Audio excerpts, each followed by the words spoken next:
saintis muda, selamat datang di Ngopi, Ngobrol Inspiratif. Podcast yang membahas serba-serbi kehidupan Fakultas MIPA UNS yang seru pastinya. Perkenalkan, aku Atus dari Farmasi 2019 dan kita sudah bersama dengan bintang tamu yang luar biasa pastinya, Mas Tema Momtaza. Mas Tema, halo Mas Tema. Halo Atus, halo juga saintis muda. Oke, gimana nih Mas kabarnya?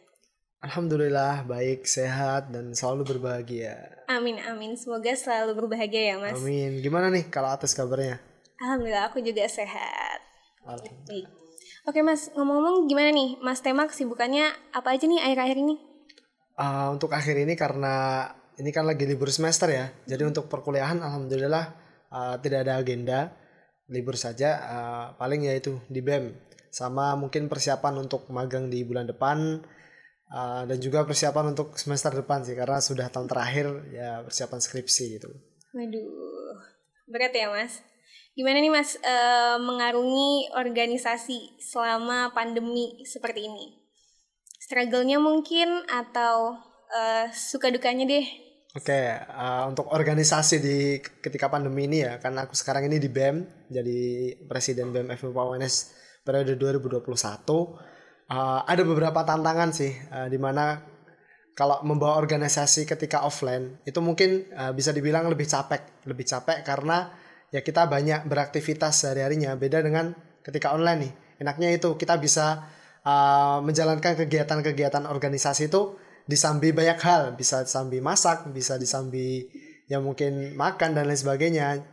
Dan juga untuk menyamakan waktu antara satu orang dengan orang lain tuh lebih mudah karena itu tadi bisa disambi. Jadi ya lebih mudah sih untuk melakukan kegiatan. Tapi ya sulitnya sih dalam hal itu untuk menyatukan pikiran karena koordinasi juga terbatas. Dan juga mungkin rasa malas tuh jadi lebih lebih besar karena kita sehari-hari itu nempel sama kasur gitu. Itu sih paling. Benar-benar, jadi karena ada di satu ruangan yang sama ya dengan tempat tidur, jadinya gampang kecolongan nih kita selama pandemi online seperti ini. Ya. Kemudian mungkin Mas nih ngomong-ngomong tentang organisasi dan kepanitiaan, Mas Tema ini pernah menjadi ketua PKKMB FMIPA UNS di 2019. Nah, ya benar sekali. Apa sih Mas motivasi Mas Tema memilih menjadi ketua PKKMB UNS pada saat itu?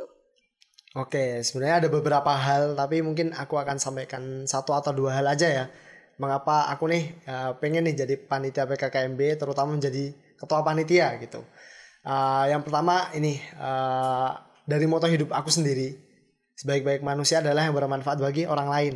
Nah, aku pengen menebar kebermanfaatanku. Nah, salah satunya adalah menjadi bagian dari panitia PKKMB gitu. Sekaligus mengabdi kepada fakultas juga, kepada UNS, membantu keberlangsungan penyambutan mahasiswa baru gitu.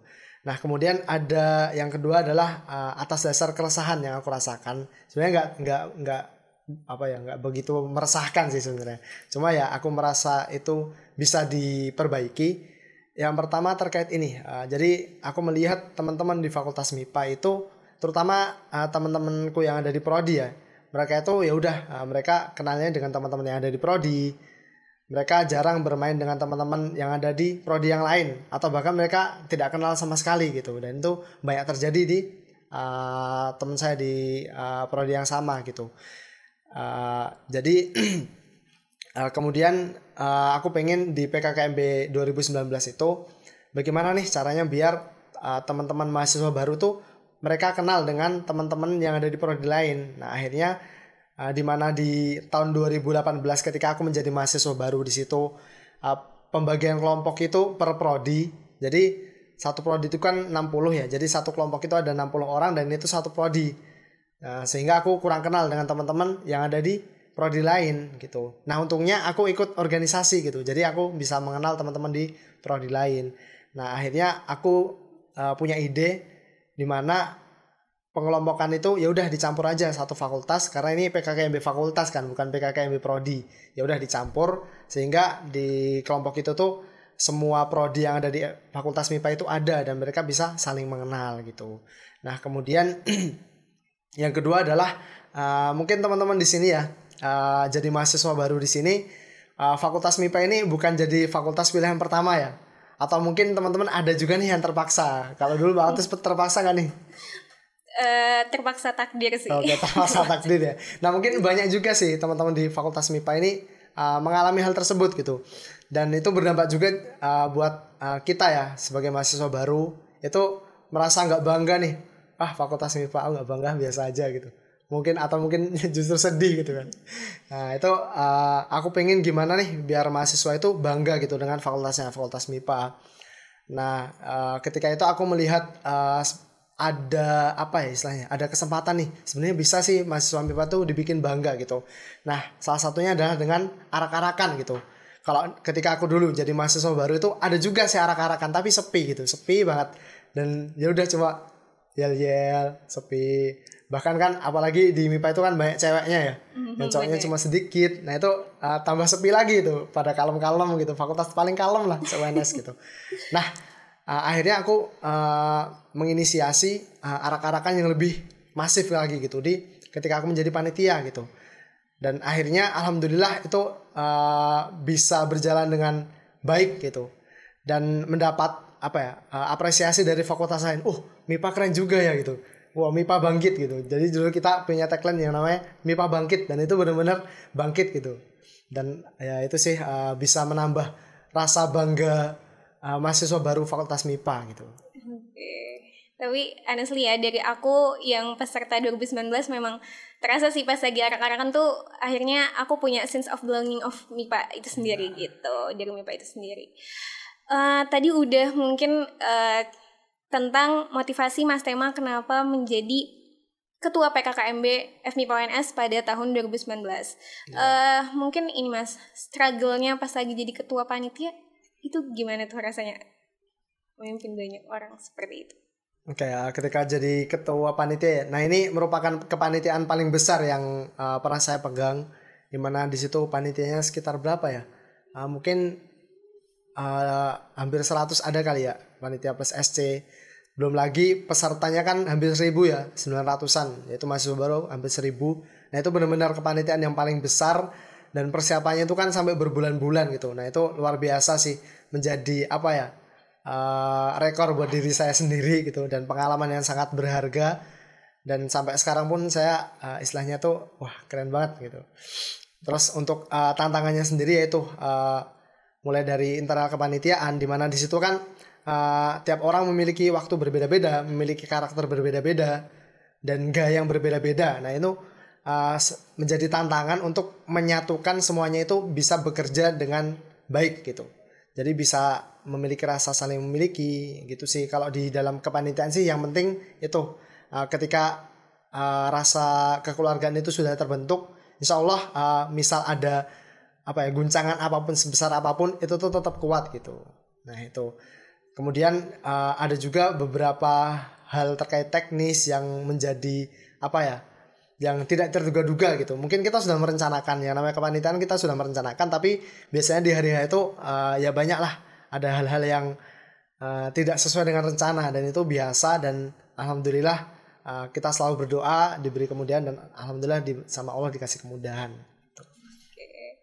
Jadi benar sih yang Mas Tema bilang, kalau offline itu gampang untuk membuat sense of belonging dari kepanitiaan itu sendiri. Tapi kalau misalnya di aku sendiri, karena sekarang kepanitiaanku online semua, itu jujur Mas susah banget buat bikin sense of belonging buat panitia sendiri seperti itu. Mungkin tadi sudah cerita tentang motivasi Mas Tema, terus pada saat Mas Tema menjadi panitia, kan Mas Tema ini PKKMB-nya secara offline ya Mas? Iya benar sekali. Nah bisa diceritain dong Mas ke teman-teman mahasiswa baru nih, PKKMB offline tuh kayak gimana sih? Atau ada gak sih cerita yang terkenang nih dari selama Mas Tema menjadi peserta PKKMB offline?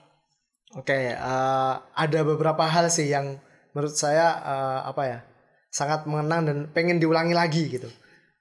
Nah ketika itu di PKKMB 2018 ya, ketika itu masih offline, yang benar-benar aku pengen balik ke momen ketika itu adalah momen kebersamaannya gitu. Jadi di sebelum PKKMB ada namanya pra PKKMB ketika itu. Nah mungkin untuk PKKMB ini juga ada dengan nama yang berbeda ya. Nah di situ kan ada beberapa tugas yang diberikan. Mungkin ketika itu kita mahasiswa baru ngerasa, aduh capek banget, tugasnya banyak banget gitu. Tapi ketika itu kan emang tugasnya itu berkelompok gitu ya. Kita kerjain bareng-bareng meskipun ada tugas yang sebenarnya itu sifatnya pribadi, tapi memang harus dikerjain secara kelompok gitu. Kita bareng-bareng gitu. Dan itu benar-benar apa ya? Kangen banget lah, pengen balik lagi jadi mahasiswa baru buat ketemu teman-teman gitu. Terus juga ada satu momen yang menarik gitu. Ketika itu saya lupa ya di hari keberapa PKKMB. Jadi PKKMB ketika itu tuh kita harus sampai di Fakultas MIPA. Datang ke Fakultas MIPA itu jam 5:30 pagi gitu. Jadi habis subuh. Jadi teman-teman tuh mandinya sebelum subuh, terus sholat subuh langsung berangkat ke kampus gitu. Nah ketika itu ada satu tugas yang sebenarnya itu bukan tugas kelompok tapi tugas mandiri. Cuma memang kita dituntut untuk peduli satu sama lain. Sehingga ketika itu tuh ada tugas yang belum selesai dari beberapa teman kita. Dan akhirnya oke deh, kita subuh kumpul di masjid kampus, namanya Masjid Nurul Huda. Nah, di situ kita subuh-subuh, habis subuh tuh kerjain bareng dulu. Dan sampai 5:30 itu tugasnya belum selesai gitu, belum kelar. Terus akhirnya, gimana nih? Terus akhirnya karena yaudah deh kita yang penting solidaritas, nggak apa-apa. Nggak apa-apa kita telat bareng-bareng gitu. Yang penting jangan sampai kita ninggalin temen yang belum selesai. Kita kerjain bareng-bareng, kita bantu bareng-bareng. Dan akhirnya kita hampir telat tuh hampir setengah jam ada kali gitu. Dan akhirnya kita bareng-bareng ke MIPA, sudah hampir jam 6 gitu. Wah langsung dimarah-marahin sama komisi kedisiplinan. Dan kita juga mendapatkan hukuman karena memang konsekuensinya seperti itu. Kita terlambat meskipun ya itu tadi dengan atas nama solidaritas ya, tapi tetap salah gitu. Salahnya adalah kita terlambat gitu. Nah tapi yang menarik di sini ketika di hari terakhir PKKMB di situ ada momen yang namanya itu kita ya udah kita menyampaikan unek-unek masing-masing gitu. Dan di situ ada apresiasi dari panitia kepada kelompok kami, yaitu dari informatika.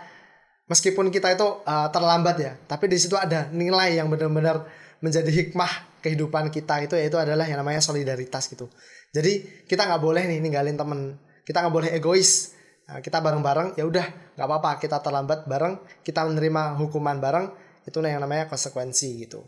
Nah mungkin ini pembelajaran juga bagi kita semua, karena kita sebagai manusia sosial ya tentunya kita saling menolong satu sama lain dan juga bersama-sama gitu. Oke, berarti dapat ya solidaritasnya tuh benar-benar diimplementasikan pada saat PKKMB itu berlangsung. Iya benar sekali. Dan juga ada satu ini sih, kalau kegiatan PKKMB yang menurut saya menarik tuh ada satu. Karena aku orang yang suka diskusi ya, suka memikirkan hal secara bersama-sama gitu, bukannya sendiri ya, secara bersama-sama. Ada satu kegiatan, saya lupa ya namanya apa ya, karena itu kan saya bukan peserta, saya sebagai panitia.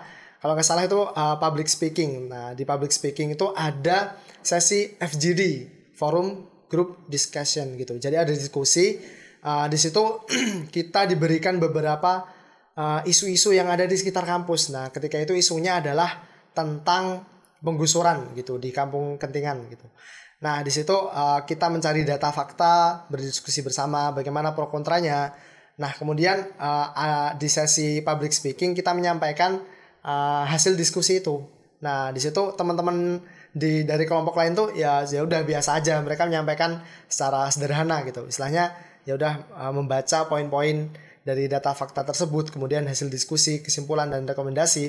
Nah ketika itu saya berbeda nih. Ketika itu ya udah aku membawakannya dengan retorika orasi, dan ketika itu orang-orang akhirnya mengenalku, wah ini yang kemarin orasi ya, ketika ketemu di jalan gitu, ketemu teman-teman dari prodi lain, oh kamu yang kemarin orasi itu ya, kayak gitu. Dan itu lumayan berkesan juga sih, menarik gitu. Oke, berarti selain tadi ada cerita tentang solidaritas tentang sekelompok itu, dan ada juga sesi di mana kalian bisa show up, bisa menunjukkan diri kalian, bakat-bakat ya berarti, bakat orasi nih dari semenjak maba. Asik. Itu dari awal itu bisa ditunjukkan di PKKMB, dan ada solidaritas dan lain-lain yang bisa teman-teman kulik nanti di PKKMB nantinya. Ngomong-ngomong nih Mas, kita sudah ngomongin PKKMB dari awal sampai akhir. Tapi kita belum tahu nih PKKMB itu apa. Sebenarnya menurut Mas Tema, PKKMB itu apa sih? Oke, PKKMB ya, kalau kita lihat PKKMB itu kan pengenalan kehidupan kampus mahasiswa baru gitu. Nah sebenarnya ya itu teman-teman udah bisa mengartikan sendiri gitu. Jadi PKKMB ini suatu kegiatan untuk mengenalkan teman-teman kepada kampus gitu. Kalau kita pasti pernah ya dengar peribahasa tak kenal maka tak sayang gitu. Nah dengan harapan ketika kita nanti melaksanakan atau mengikuti kegiatan PKKMB, kita kenal gitu dengan kampus UNS, Fakultas MIPA, atau juga prodi masing-masing teman-teman di sini. Apalagi mungkin teman-teman di sini ada yang tadi ya masuknya gara-gara terpaksa atau mungkin sebenarnya milih di fakultas sebelah, fakultas kedokteran atau fakultas teknik gitu kan. Mungkin ada banyak kayak gitu juga. Nah, mungkin nanti ketika teman-teman udah mengikuti kegiatan PKKMB ini, karena tadi ya tak kenal maka tak sayang, setelah teman-teman kenal dengan Fakultas MIPA, dengan kampus UNS, dengan prodi teman-teman jadi sayang gitu. Dan akhirnya ya udah betah di kuliah di UNS, dan teman-teman bisa menjalani kuliah dengan baik dan lulus dengan tepat waktu. Jangan saking sayangnya kuliahnya jadi lama ya. Terlalu nyaman jadi lama nih di MIPA-nya. Tadi udah dipaparin nih sama Mas Tema tentang sebenarnya apa itu PKKMB. Nah, sebenarnya kan di masa daring ini tuh kita gampang ya Mas buat meresearch sesuatu, buat cari tahu tentang sesuatu. Ya, cuma pasti yang bakal jadi pertanyaan dari mahasiswa baru sendiri itu sebenarnya kenapa sih aku harus ikut PKKMB? Jadi urgensi PKKMB itu apa sih Mas menurut Mas Tema?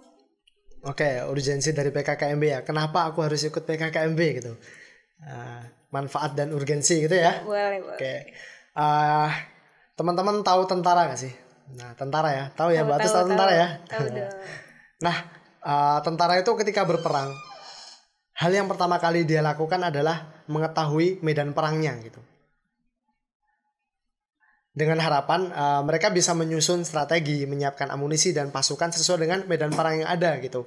Apakah medan perang di situ ada mata airnya atau tidak ada? Apakah di situ iklimnya panas atau bahkan bersalju? Apakah di sana bentuknya itu dataran atau pegunungan? Nah, itu perlu diketahui agar strategi yang disiapkan itu sesuai dengan medan perangnya, dan juga amunisinya juga sama gitu. Kan nggak mungkin ya tentara ini pengen perang di tempat yang bersalju, terus mereka menggunakan pakaian perang yang digunakan untuk perang di tempat padang pasir gitu, dengan pakaian yang tipis, kemudian membawa bekal air gitu, dan mereka tidak membawa bekal pemanas gitu, misal kayak untuk alat membakar gitu. Padahal yang diperlukan mereka adalah pakaian yang tebal, kemudian pemanas gitu, karena mereka sebenarnya tidak butuh air, karena mereka tinggal ini ya melelehkan salju yang ada di sana gitu. Nah, itu perlu dilakukan juga teman-teman sebagai mahasiswa gitu. Ketika teman-teman pengen masuk kuliah ya di kampus, teman-teman harus tahu medan perjuangan teman-teman, yaitu di kampus gitu. Jadi teman-teman ketika teman-teman tahu nih, ternyata medan perangnya kayak gini, medan berjuang gitu. Medan berjuang menjadi mahasiswa itu seperti ini, teman-teman bisa menyusun strategi yang tepat seperti apa, kemudian amunisi apa aja yang dibutuhkan, itu teman-teman bisa persiapkan dari sejak sekarang gitu, sejak teman-teman mengikuti kegiatan PKKMB gitu. Tadi Mas Tema sudah menyinggung banyak tentang amunisi yang harus dipersiapkan. Itu salah satu bentuk amunisi untuk perkuliahan nanti kita harus mengikuti PKKMB. Nah, kalau untuk mengikuti PKKMB itu sendiri, kita harus mempersiapkan apa saja sih, Mas?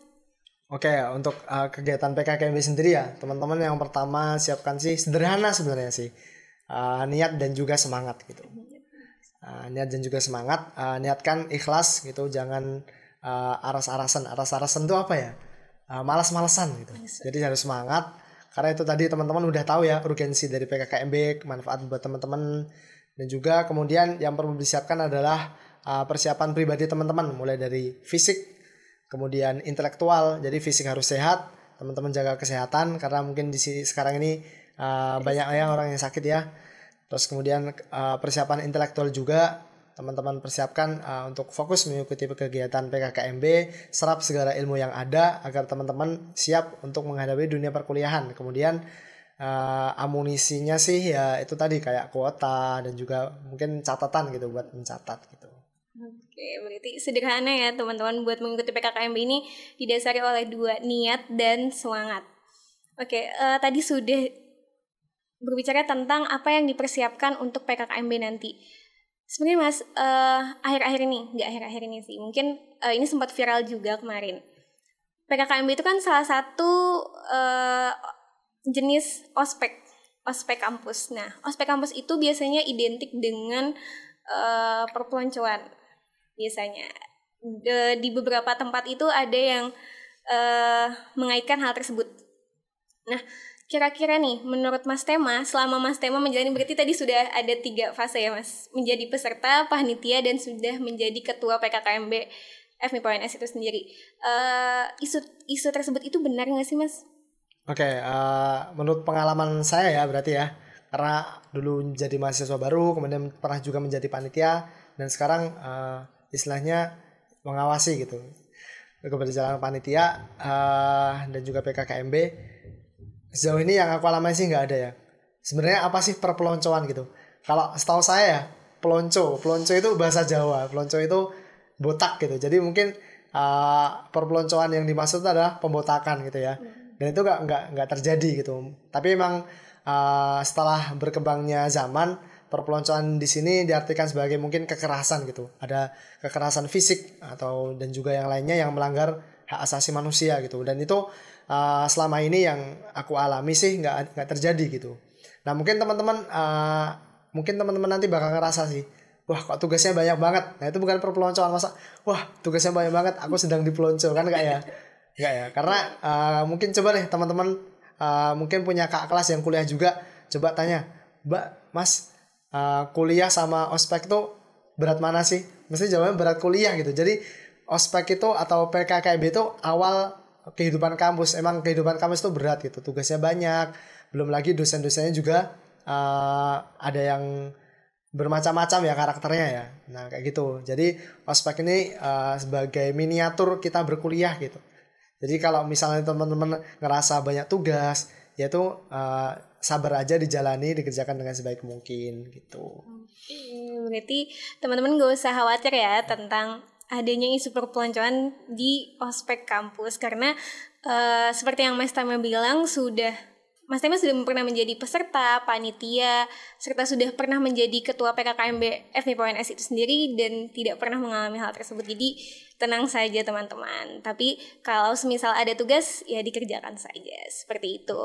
Mungkin tadi kita sudah banyak nih berbicara tentang PKKMB. Menurut Mas Tema, PKKMB itu idealnya seperti apa sih? Oke, PKKMB yang ideal ya. Nah, sebenarnya yang ideal sih seperti tadi, yang sesuai dengan urgensi, yaitu teman-teman siap untuk menjalani kehidupan kampus sebagai mahasiswa gitu. Nah,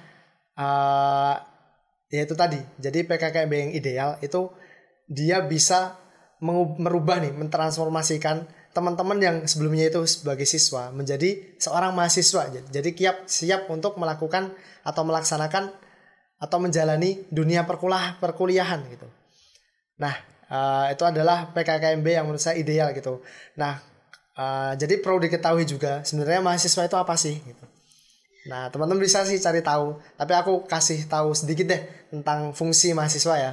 Jadi ada 4 fungsi mahasiswa gitu. Teman-teman harus tahu nih sebagai calon-calon mahasiswa ya. Ya kali masa jadi mahasiswa nggak tahu nih fungsi-fungsi mahasiswa apa aja gitu. Nah fungsi yang pertama adalah agent of change gitu, agen perubahan.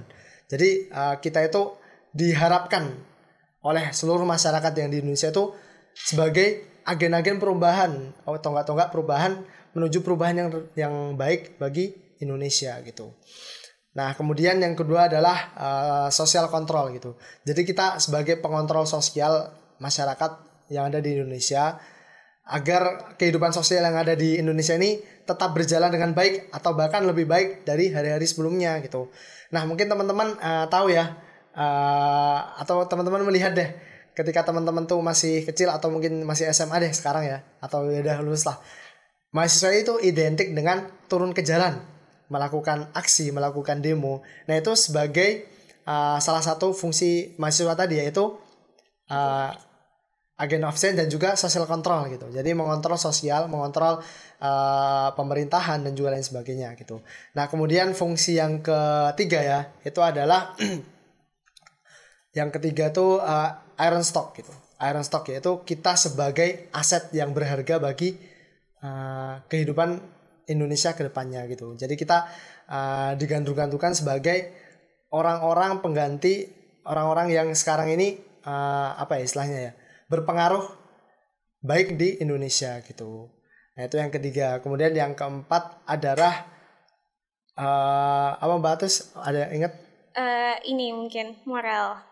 Ya benar, kita sebagai penjaga moral-moral yang ada di masyarakat gitu. Karena mahasiswa ini kan kita dilihat oleh masyarakat gitu. Jadi kita harus menunjukkan bahwa kita ini menjadi teladan yang baik gitu bagi masyarakat gitu. Kita memiliki tutur kata yang baik, kita berpenampilan yang baik, kita bersikap baik kepada masyarakat gitu. Nah, jadi itulah fungsi mahasiswa ya. Jadi benar-benar kita itu lahir dari masyarakat dan juga akan kembali kepada masyarakat gitu. Dan hal itu nggak bisa nih kita dapatkan cuma di bangku perkuliahan. Mungkin teman-teman di sini punya persepsi ya, wah enak nih kuliah, masuk kelas, duduk di kursi, mendengarkan kuliah, kemudian pulang tidur, main game, rebahan dan lain sebagainya gitu ya. Nah itu persepsi yang salah gitu, karena mahasiswa itu memiliki tanggung jawab yang besar gitu ya. Itu tadi ya 4 fungsi mahasiswa ya. Nah dan ya itu tadi harapannya PKKMB yang ideal tuh benar-benar menyadarkan teman-teman terkait 4 fungsi mahasiswa itu tadi. Gitu. Oke, tadi Mas Tema membahas tentang idealnya PKKMB itu seperti apa sampai ke fungsi mahasiswa. Nah, dari Mas Tema ada nggak sih Mas cara atau sebenarnya gimana sih tahapannya biar kita itu bisa tercapai nih 4 fungsi mahasiswa tersebut? Wah, menarik nih. Wah, semakin menarik ya. Oke, jadi sebagai seorang mahasiswa itu ada beberapa tahapan sebenarnya. Dan itu sebenarnya di kampus tuh ada wadah yang mewadahi hal tersebut gitu. Ketika kita benar-benar yaitu tadi ingin menjadi mahasiswa yang ideal gitu. Dengan menjalankan 4 fungsi mahasiswa itu tadi ya. Nah, PKKMB ini juga salah satu tahap awal gitu. Teman-teman bisa menjadi mahasiswa yang ideal tadi. Jadi di kehidupan kampus tadi sebagai mahasiswa, teman-teman mungkin ada ya teman-teman yang nanti mungkin fokus di bidang akademik gitu. Mungkin teman-teman yang wah pokoknya aku pengen jadi profesor gitu. Terus ada juga yang teman-teman tuh nggak bisa diam gitu. Pokoknya aku harus berorganisasi gitu. Terus ada juga teman-teman yang suka terjun ke masyarakat gitu. Suka dengan kegiatan-kegiatan sosial gitu. Nah itu tidak masalah karena kita punya karakter masing-masing gitu. Kita bisa fokuskan ke salah satu atau bisa menjalankan ketiga-tiganya gitu. Nah tapi ketiga-tiganya ini perlu bekal. Nah jadi ada yang namanya itu tahapan kaderisasi mahasiswa dan salah satu tahapannya adalah ini dari PKKMB. Nah nanti ketika teman-teman setelah selesai PKKMB di fakultas ada juga pengenalan di tingkat prodi gitu. Jadi teman-teman lebih mengenal ke kehidupan prodi. Nah kemudian setelah itu teman-teman bisa nih biasanya setelah selesai itu ya di tingkat prodi ada open recruitment untuk mengikuti organisasi gitu. Nah teman-teman bisa tuh ikutin organisasi. Di tiap-tiap organisasi juga biasanya ada sekolah gitu. Sekolah untuk apa ya belajar manajemen diri, kepemimpinan dan lain sebagainya gitu. Nah itu teman-teman juga bisa ikuti. Nah untuk tahap selanjutnya itu ada yang namanya latihan kepemimpinan mahasiswa. Ada tingkat dasar, kemudian ada juga tingkat menengah gitu, tingkat lanjut gitu. Jadi ada banyak tingkatan-tingkatan kaderisasi agar teman-teman bisa mengembangkan kapasitas diri teman-teman sebagai seorang mahasiswa yang ideal. Oke. Banyak banget ya ternyata cara untuk kita bisa menaikkan 4 fungsi tersebut. Kemudian tadi sudah dipaparkan juga tentang PKKMB itu apa, pengalaman Mas Tema dan lainnya. Terakhir nih Mas, mungkin pesan-pesan nih buat teman-teman mahasiswa baru yang bakal PKKMB nantinya. Oke, pesan buat teman-teman semua. Mungkin di antara teman-teman ada yang punya persepsi bahwa PKKMB ini sebatas formalitas gitu. Tapi coba deh bisa disimak tadi ya apa yang saya sampaikan, obrolan dari kita berdua nih, bisa disimak lagi dengan teliti bahwa sebenarnya tuh PKKMB itu sesuatu hal yang sebenarnya semua mahasiswa itu butuhkan gitu. Karena itu tadi ya teman-teman bisa mengetahui medan yang akan teman-teman tempuh gitu. Jadi jadikan PKKMB ini menjadi sesuatu yang teman-teman butuhkan, jangan sebagai sebatas formalitas belaka gitu. Dan juga semangat buat teman-teman semua mahasiswa baru. PKKMB ini baru langkah awal teman-teman sebagai mahasiswa gitu. Jadi mumpung langkahnya masih awal nih, biasanya kalau orang itu lari ya, di awal dia lari itu biasanya dia semangatnya itu tinggi gitu. Nah itu manfaatkan nih semangat teman-teman yang masih tinggi untuk mengikuti PKKB ini dengan serius gitu. Oke, terima kasih Mas Tema atas pesan-pesannya untuk teman-teman mahasiswa baru nih. Mungkin segitu aja kali ya Mas. Terima kasih Mas Tema udah nemenin kita di ngopi kali ini. Pada teman-teman jangan lupa like, komen, dan subscribe YouTube kita serta follow sosial media lainnya. Jangan sampai ketinggalan ya. Salam saintis muda.